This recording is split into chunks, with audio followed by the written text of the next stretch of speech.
토요일날 공부하러 나오신 것만으로도 행복하시죠? 그렇죠? 나왔다는 게 행복한 거죠, 그렇죠? 거기서 더 배워가시면 또 얼마나 행복하겠습니까? 나오셔서 뭔가를 배워가시면. 그리고 한마디씩 거둘 수 있을 거예요. 제가 한 말 다 기억하시면 애들한테나 뭐 주변 분들한테도 얘기할 수 있지 않을까 생각이 드네요. 근데 좀 우리가 영어 하기가 힘든 게 주변 분들이 이렇게 영어 같은 거 쓰시면 좀 싫어하지 않으세요? 저희 집사람도 싫어하던데.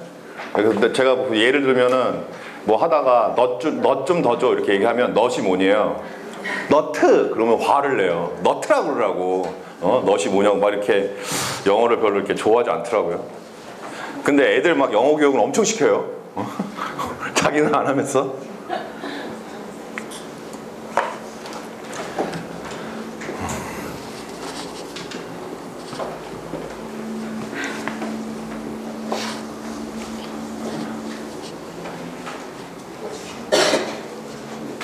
저기 수업은요 질의응답식으로 진도가 중요한 게 아니고요, 여러분이 궁금한 거 많이 물어보시고 제가 대답하고 이렇게 질의응답식으로 나가도록 하겠습니다. 그래서 뭐래도 이렇게 궁금한 게 있으면 제 말을 끊고 물어보세요. 그래서 대답하면서 그런 게 더 지식에 금방 오거든요. 뭐 일방적으로 막 이렇게 수업하는 것보다는 이렇게 또 대학생이잖아요 우리가 다. 그래서 기본적으로 이렇게 보시면 되지 않을까 이런 생각이 듭니다.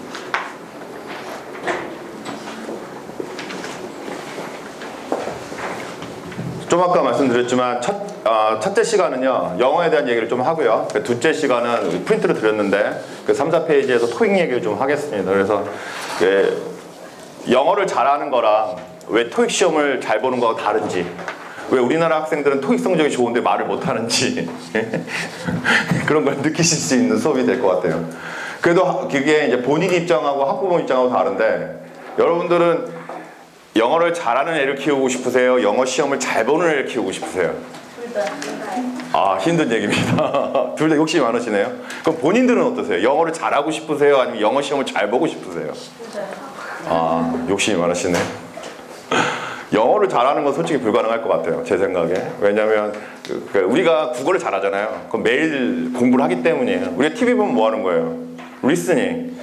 집사람이나 남편하고 얘기하면 뭐합니까? 리스닝. 싸우는 것도 뭐가 돼요? 리스닝 앤 스피킹이에요. 그렇죠? 오늘 수업 너무 지루하잖아. 라이팅하고 있습니다. 그러니까 모든 게 다 그냥 국어가 그냥 공부가 되는 거야. 다 뭐를 하더라도 막 욕을 해도 공부야. 스피킹, 리스닝 다 되는데, 영어를 잘한다는 건 그러니까 좀 그러니까 조금 상술로 모국어 화자가 될 수 있다고 그러는데, 일단 공부 시간이 다릅니다. 게임이 안 되고. 근데 모국어 화자를 이길 수 있는 건 이제 시험인데, 시험은 좀 정해져 있어요. 그러니까 빈칸 앞뒤 보고 답을 찾는다 이런 말씀 들어보셨어요? 가능합니다. 강력한 문법 실력으로 해석하지 않고서 확률이에요. 확률적으로 객관식의 한계. 그러니까 뭘 보고서 어떻게 답을 찾아 들어가는지, 그런 거는 이제 안타깝게도 할 수밖에 없어요. 왜냐면 우리 학생들이 거의 원하는 건 뭐냐면 짧은 시간 안에 높은 성적이잖아요. 그걸 경제적이라고 생각하기 때문에. 그래서 거기에 호응해서 이제 특강 같은 경우는 이제 빠른 시간 안에 점수를 내게끔 이제 그런 식으로 훈련을 시키죠. 그러니까 점수는 잘 나오죠. 왜? 빨리 풀고 정확하게 푸니까. 그런데 이제 실력은 이제 모르죠. 실력은 이제 어떻게 할 수 없고, 실력은 많은 시간을 들이는 수밖에 없는 것 같아요. 가서 살아야 되고, 뭐 외국에 갔다 오신 분들 아시겠지만 6개월 지나면 안 들리잖아요, 그렇죠? 말은 뭐 한 달 지나면 안 되죠, 그렇죠? 갔다 와도. 그래서 그게 계속 될 수 있는 환경이 아니기 때문에, 그래서 영어를 잘하고 싶으시면 배우자를 외국인으로 하시는 게 가장 편하지 않을까 이런 생각이 듭니다. 자, 오케이, 자, 시작하도록 할게요. 자, 모르겠어요. 저기 영어에서 우리가 이제 주어, 동사, 목적어, 보호 가지고 문장을 돌리잖아요, 그렇죠? 기본적으로. 거기서 제일 중요한 게 뭐죠? 뭐라고 생각하세요? 옆에 분. 주어, 동사, 목적어, 보호. 틀려도 괜찮아요. 틀리세요. 주어, 동사, 목적어, 보호에서 하나만 고르세요. 이게 두 개를 좋아하시네. 하나만. 어떤 게 마음에 드세요? 주어, 동사, 목적어, 보호에서 뭐가 제일 중요할 것 같아요? 주어? 예. 주어가? 동사? 눈치가 있어. 왜 동사예요? 왜냐면은 주어만 있으면 안 되고 동사가 무슨 행동을 하고도 뭘 취하기 때문에. 오케이, 뭐 한 50% 맞습니다. 어떤 분은 저기 동사로 썼기 때문에요. 막 눈치가 좋으시는군요, 그렇죠? 예, 제 생각에도 주어, 동사, 목적어, 보호에서 동사가 가장 중요합니다, 기본적으로. 왜냐하면 주어 없이 문장을 만들 수 있어요. 그렇죠? 오픈 더 윈도우, 그렇죠? 주어 없이도 뭐 할 수 있어요? 문장을 만들 수 있어요. 하지만 문장은요, 동사 없이는 안 됩니다. 뭐 영어학에서 이제 배우셨을지 모르겠지만 되게 웃긴 게, 그러니까 영어학에서 그러니까 문장의 가장 헤드, 가장 중요한 핵은 시제라고 얘기해요. 그러니까 의미가 없는데 걔를 잡는 게 좀 이해가 안 갈 수 있는데 좀 재밌는 현상이에요. 근데 그 시제는 동사라는 어떤 문장 성분에 들어있기 때문에. 그래서 동사가 가장 중요합니다. 이건 거의 다 이제 다 뭐 인정하는 사실일 거예요. 그래서 제 생각에는 그러면 어떤 우리가 발화를 할 때 항상 뭐 발화를 했다는 건 대문자로 써서 마침표를 찍든 뭐 물음표를 찍든 그렇게 할 때 반드시 뭐는 반드시 쓴다는 거예요.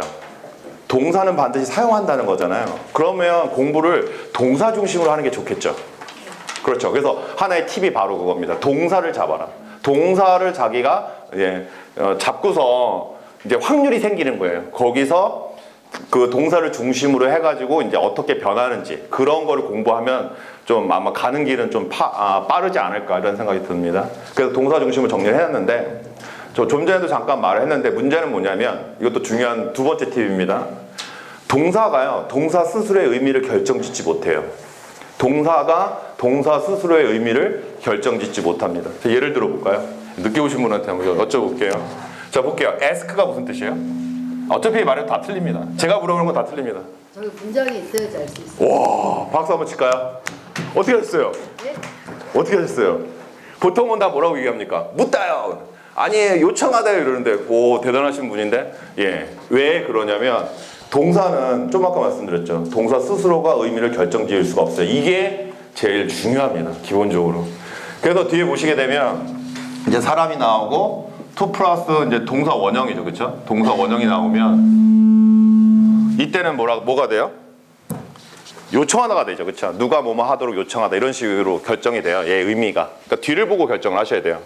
근데 만약에 뒤에서 사람이 나오고 그냥 사물이 나오면 something이에요. 사물이 나오면 이때는 묻다가 됩니다. 그러니까는 두 번째 팁이 뭐라고요? 동사를 보시고 마음대로 해석하지 마세요. 마음대로 해석하는 것이 아니라 좀 문장의 어떤 디스트리뷰션을 보고서 그 다음에 이제 결정을 좀 하셔야 됩니다. 그렇죠? 여기서 한번 연계를 한번 해볼까요? 자, 여러분들이 왜 영어가 어렵다고 느끼냐면 이런 거예요. 자, 요거 가지고 한번 제가 한번 해볼까요? 마이 마음으로 할까요? 마음이에요?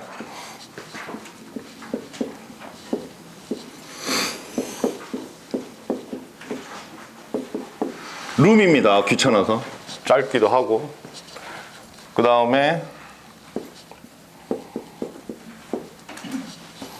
요거만 변하겠죠, 그쵸? 한번 갖게 하고요.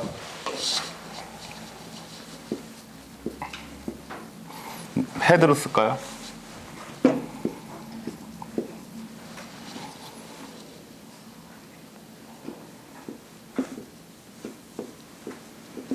이거는 써줄까요, 동사 자리를?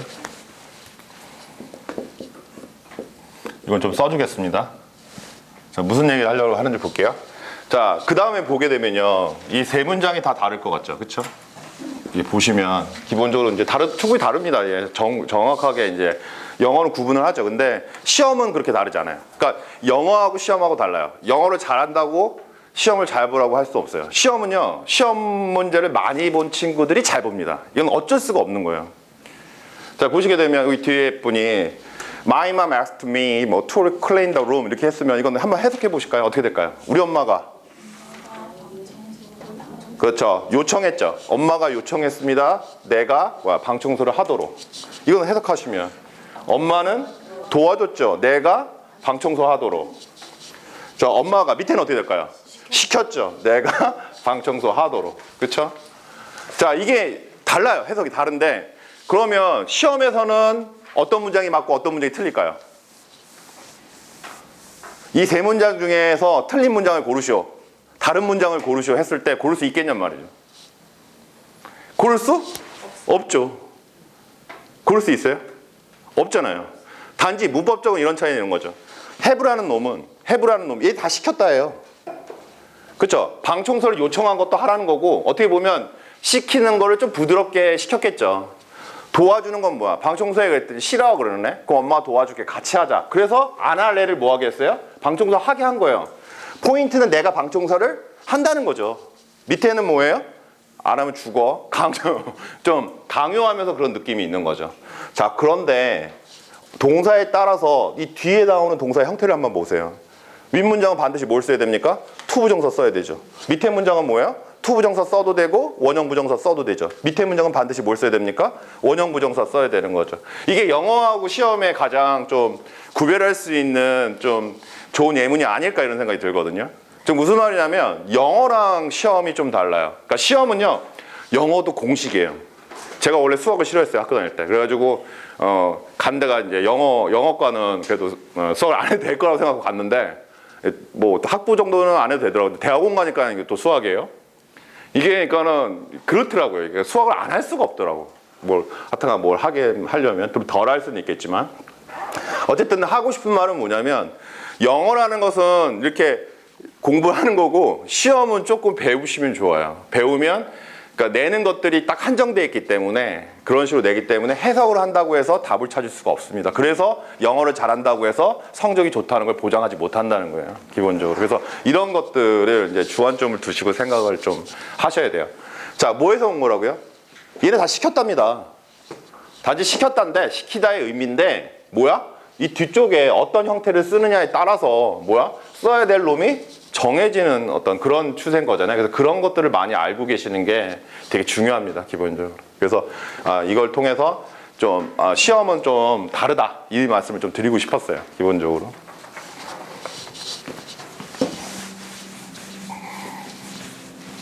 자, 그 다음에 첫 번째를 보시면, 그러면 이제 어떻게 정리할 수 있냐면, 이제 이런 게 더 중요하다는 거예요. 그러니까 뭐 appear가 무슨 뜻이에요? 나타나다, 이게 아니라 뒤에 무엇이 나왔을 때, appear도요, 뒤에 to be 쓰면은 그렇게 안 되잖아요.